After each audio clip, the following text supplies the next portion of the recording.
motion, Mr. Reeve, that we purchase the table. All right, thank you, Councillor Swigert, for making a motion on behalf of council that we buy a table at the Victorian Gala Sportsman Dinner. Any discussion on this? Seeing none, I'll call for the vote. Call for the vote. Darcy? All in favor? So Mr. Swigert, Councillor Swigert made the motion, and all 6 voted in favor. Thank you. We're good. Okay, on to 9.5.1. Thank you, Mr. Reeve. Members of council, Mr. Gandolfi will present. We apologize for not actually having a written request for decision. The investigation on the other opportunity was done between Christmas and New Year, and between that and staff away on Christmas vacation. However, Mr. Gandolfi will have plenty of information for council to help with the decision on the site location.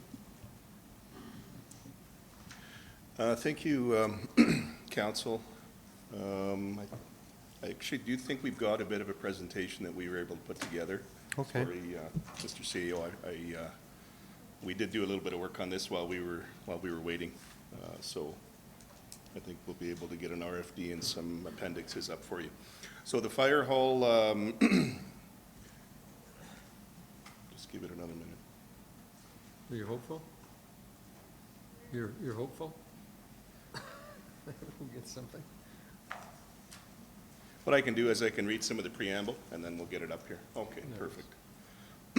One of the key decisions of the 2024 capital budget was the approval of the development of a mixed-use fire hall grader shop for the community of Cherry Grove. With the budget and fire hall now approved, administration is working diligently to get construction underway as soon as possible. There's a couple of site locations that have come to the surface. One of our original site locations was on Highway 55 at Township Road 412. This site location was on a piece of MD-owned property, which is suitable for, in terms of space and in terms of size, to accommodate the new fire hall. Alternatively, administration was made aware Cherry Grove Agricultural Society had offered a portion of land closer to the center of the hamlet on the northwest corner of the intersection of Highway 55 and 50th Street at the main entrance to Cherry Grove. On December 19th, I, along with several infrastructure services personnel, attended both locations to conduct a site survey, determine the viability of either location. And today I'm presenting those findings and requesting council's approval of one of those locations so that we can begin work as soon as possible. The original site located at Township 412 and Range Road 55, Highway 55 is MD-owned land as referred to before, and this can be known as option A. While the option closer to the hamlet core and situated on 50th Street can be referred to option B. Option A has many positives, which include the following. The MD already owns the land on this site, meaning there's no need for land titles, purchases, and delays. The site would accommodate the building template of the Ardmore Fire Hall and grader shop. The site is located further out of town, reducing any noise pollution concerns for the hamlet core. This site is located further out of town as well, reducing any traffic conflicts between the fire hall and the community events being hosted in the hamlet's core. In the core, there's a community hall, as we said. There's also an arena, a couple of playgrounds, etc. So there are some parking and congestion considerations.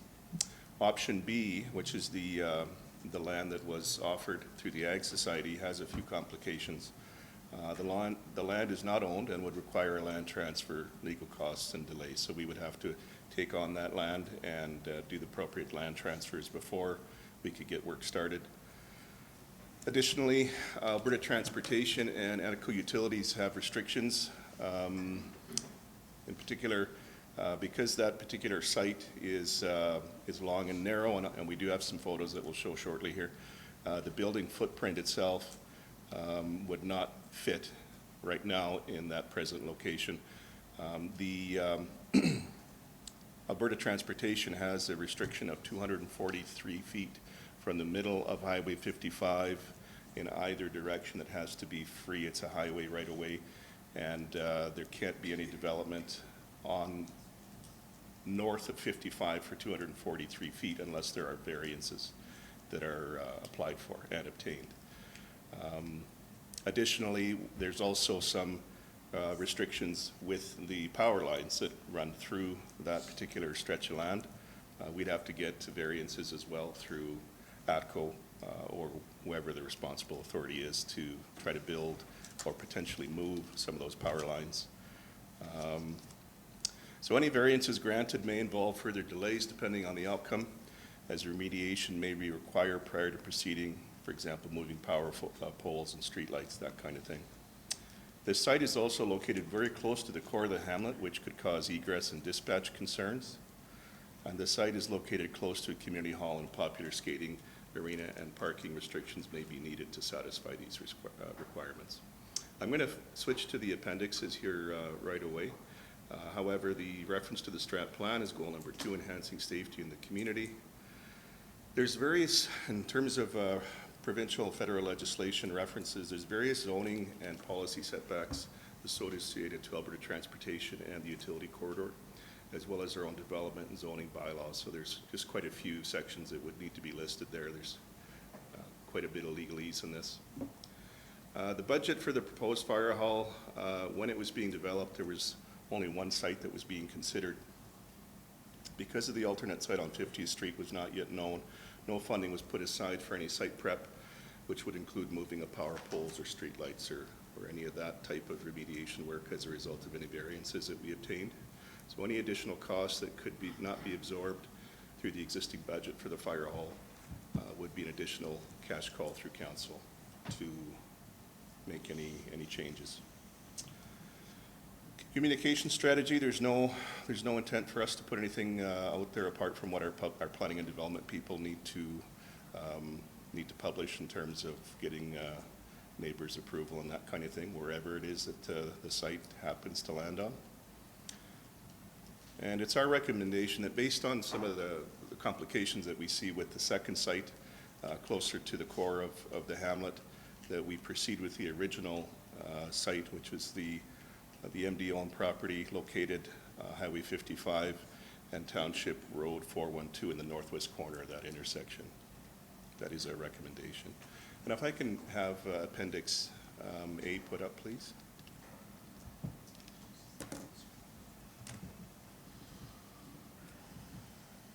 Just have to make that a bit smaller. There we go. A little bit bigger there. All right, so you can see here where we've got the initial drawings laid out. The front of the building would be south facing, and then the north of the building obviously is backing onto some of the residential properties to the north there. You can see that the entrance would flow out to the east onto Township Road 412 and give us ready access to travel north on 412 or to travel south, east-west. It's a very good location as far as that kind of thing goes. And if I can bring up option B, which is the... Sorry, can I just interrupt for a second? So I'm not familiar with 412, so is that like just, where is that in relation to the hamlet? So it's just to the east of it, and it's the road that goes, if you carry on straight north, it'll actually get you right to Kinnessoo Ridge. Oh, okay. It's Yeah. a fairly popular road, yeah. Yeah. It's, any other questions on this slide before we move on? Through the reef to council, I would just point out that one of the design features we've tried to maintain is that current trees for screening would stay in place. And you'll notice to the north, we've left a fairly significant buffer to the adjacent property line to the north and a fairly significant buffer to the property line to the east. South and west didn't really matter. It is our intention to maintain as much of the natural foliage there as we possibly can, and probably even have to have some consideration of bringing in maybe even more trees, because some of that bush is pretty sparse, but it certainly is bush. Thank you, Mr. Sale. That's a good point. So this image that we have here is of essentially the location, and I apologize, we We would have had something a little bit tidier for council if we would have had a bit more time. But if you can see the areas here, we've got the building footprint laid out on two different places. Just based on the fact that we have to have that 243-foot setback from the middle of Highway 55, essentially makes this entire stretch of area not possible unless we obtain those variances. We've also got this green line that you see down the middle that runs east to west and also a little bit north. That's the power line, and there's also a 15-foot setback on either side of that power line. So by the time we work around the power line setbacks and then the Highway 55 setbacks, we're also going to have setbacks relating to our own planning and development restrictions. We're really playing with an area that it doesn't seem feasible, at least at this point, not without a lot of work and a lot of extra time and delays in the construction portion. Any questions on what we're looking at so far? I take it that black part is just a parking lot, is that? Correct, yeah, so we do need some parking for the firefighters coming in and for administration and things like that as they attend, so for training and everything, so we do have to have a parking lot there. They've asked for a minimum of 20 sites, and that's the BRFA that's asked for that. So that same parking area will be in the other hall, in the other location as well? Correct, and there's no, there's no problem with space over there. And it would be reversed, because this looks like everything goes towards the north, and the other That's one will be, correct. everything will be faced the other way. We're unable to, Alberta Transportation has told us that we're unable to get a road access onto 55. They've denied that outright. So we have to either push it out to the north or to the east. But if you look at the east there, it's a very, there's just no way to really do it out to the east. It would have to be to the north, which of course creates some issues with parking. So you can see with the tree line there, the community hall is and I wish I had a pointer here, but the community hall, we all know where it is, but it's right to the left of the trees, and there's significant parking issues there from time to time when there's events taking place.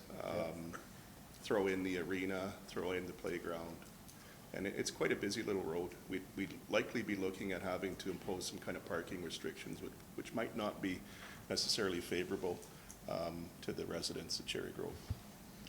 Yeah, if I could just quickly add that right now, since the church is burned down, all the services are being held at the hall. Nice. And so that's going to be, there's no timelines involved as far as when the church is going to get rebuilt, unfortunately. So, that whole lot plus that service road is pretty well full of vehicles, and until they decide. So yeah, the map just totally makes sense, and thanks for doing that. And if I can get slides or appendixes C and D, just to give you perspective, this is facing to the west from 50th Street in Ardmore, in Cherry Grove, and you can see where there's very little room on either side. Those power lines are going to be a complication. And I think the next slide is just the other side of it. So it's really not set up for a large building. And I don't really have an answer other than if it was council's direction that we would continue to work on this site, we'd be shutting down construction and working on variances through the government and through ATCO to be able to build underneath those power lines or possibly get them moved. So going back, I guess, to the entire reason for this discussion is to get some feedback from council on where it is that they'd like to see the fire hall built. We're ready to go. We can have shovels in the ground this week, starting to clear some of that bush. So, and we do have a bit of a tight timeline, which is why we're working very hard to try and get a response from council on this as soon as possible. I'll take any questions. Yeah, go ahead. Thank you, Mr. Members of Council. A couple things. The tender is ready to go, and it was based on this site. So that tender will be gone if council approves the site location. That tender will be gone by the end of this week. We have done some initial survey work. Some of the residents have indicated a concern because they have seen us doing some stuff there, but we are trying very hard to get on top of this thing to make it happen as quickly as possible. Nothing that's happened out there can't be undone. For example, today, they rolled up about 50 meters worth of fence on the east side where eventually approach might be, so we can get some heavy equipment in there as quickly as possible to start brushing, et cetera, et cetera. So we are moving forward, but we haven't done anything that can't be, it hasn't cost us any money, but we're just trying to get the official go-ahead. I did send out an email with this, other than the one slide with what the current building location would look like. We did send this out to council pre-Christmas, and we're just trying to get a resolution of council so we can get started on this project as quickly as possible. We're on tight timelines as it is to complete for early 25, and if council wants to take some more time to think about it, that's fine. That'll be up to council, but those delays will be seen in the final product as well. Mr. Reed, I'll just, I guess, make a comment based on sort of historical Fort Kent Ardmore stuff. It is somewhat important where you locate a fire hall as far as where the volunteers actually come from. And so maybe that spot is fine. Maybe most of your volunteers are kind of mix of right in town and rural, so it's probably fine, but it's just something to consider too. You don't want to put them too far away, so people crawl out of bed in the middle of the night and have to drive 5 or 10 kilometers to some guys do it, but the only guys that are going to respond are the guys close enough, I think, because the truck only holds 8 or 4 people or 5 people. So anyway, yeah. Yeah, just to let you know that deputy chief was there as well on the site, and same thing, they figured it to be a good spot for it. So just that's one thing that Mr. Godolphy didn't mention, but yeah, the chief was sick, but Alicia was there. I don't see why it wouldn't be a good spot. Okay, looking for a motion? Yes, Yeah, Councillor Fidel. I like the site.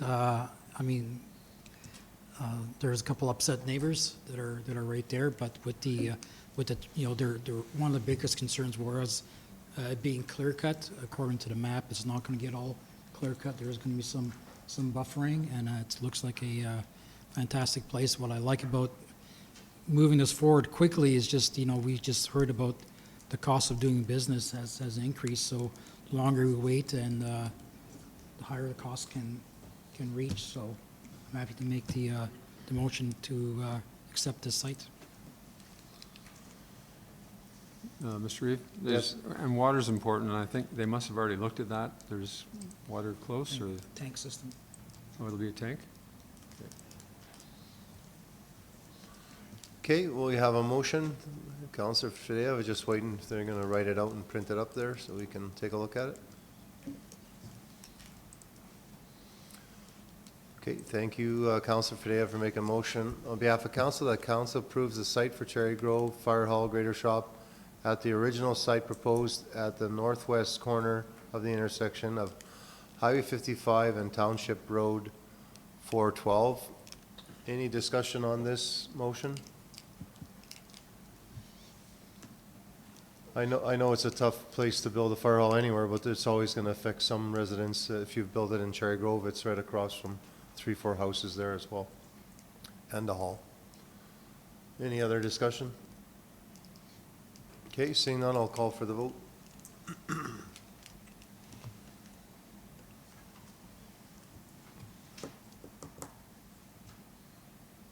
That's carried.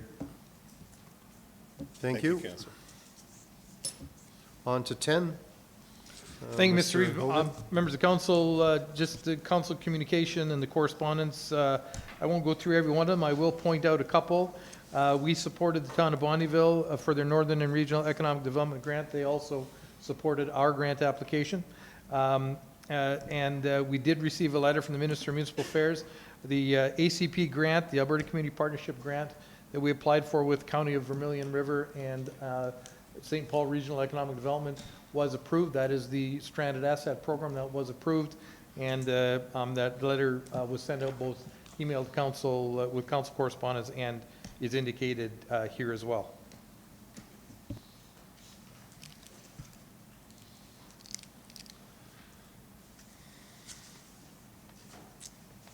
Anyone like a motion or any comments on any of these?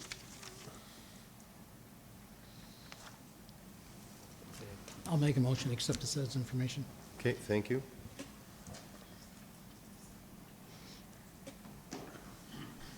Okay, thank you, Councilor Fidei, for making a motion that council accepts the following correspondence as information, 1 through 18.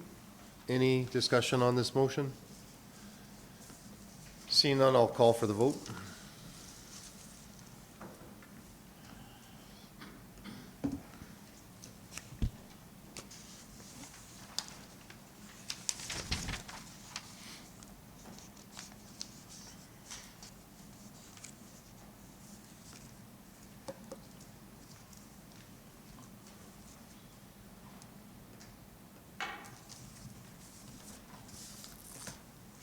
That's carried, thank you. Just reports from members of council. I know it was a Christmas season, but maybe nobody has anything to report. Councilor Cravia? Yeah, I had 2 meetings. January 2nd, Library Board in Bonnyville. So, just business as usual. And then yesterday, Glendon Library Board, and they're having a grand opening on January 27th, and that's about all. Councilor Swiger, nothing? Councilor Fidei? Yeah, so FCSS yesterday, and just to kind of give you guys a quick rundown for 2023, there was 1,894 volunteer hours by the community that was given to FCSS. Also they had 138 block parties. So basically, that's just to connect with community and for everybody to know their neighbors, and so it's easier for, rural crime watch and all that stuff, everything else. There was 11 grants given out by FCSS, and also Meals on Wheels, 1,718 people got Meals on Wheels. That's including wards 5 and 6 in there, and they give counseling to 163 people, and the adaptive transportation, which is the like the bus service that they have there, serviced 4,397 people, taking them to hospitals and doctor's appointments and things like that. So it was a very good year, and yeah, they did a great job. Okay, thank you for that. Yeah, go ahead, Councilor Swiger. Just a question about, does FCSS in Bonnyville do the same thing, like Meals on Wheels and also busing? Do they do that? I'm not sure. They have the Meals on Wheels program, and they also have, and that's for, I think, the town and for wards 1 to 4. Okay, They also have the seniors transportation grant that we provide them for. right, So, yeah. They don't actually have a bus, though. Cold Lake actually has a bus, though, do they? yeah, there's, Okay, I'm not sure how that works, because I don't think you're allowed to use provincial funding for a bus. So they use the grant from the MD for transportation, but it's not the FCSS dollars, it's just a separate money, right? So maybe they've got a separate stream of funding as well, I'm not sure on that. Yeah, the city of Cold Lake provides, on top of that, an extra. Just they had a lot of seniors with medical issues that couldn't get to an appointment, so that's why they provided the bus service. Bus service is not for hair appointments, but for actual transportation. There were some discussions with that. That's right. Councilor Crick, you have anything? Yeah. Yes, go ahead. Yeah, we had an Ag Service Board meeting in November, or December, sorry, I mean. We reviewed the resolutions for the Ag Service Board conference, and if anybody is interested in those, I can definitely get them to you. Then had a board meeting as well. The chamber board approved a loan. They'd had a CEBA loan, so they approved a loan to repay the CEBA loan. Then had a dinner with the town and a BRFA board meeting on the 21st. That's it for me. Okay, thank you. Councilor Scarson? Well, I was at that same BFA meeting on the 21st. I think it was business as usual for the most part. I passed an interim budget, I guess, at the same time, so. And they also had their annual general meeting before that. And then I was at a sports tourism committee meeting last night. And without divulging too much, I'll just say it's just, there is an announcement coming down the pipeline here, so we're expecting that soon, so. Okay, thank you for that.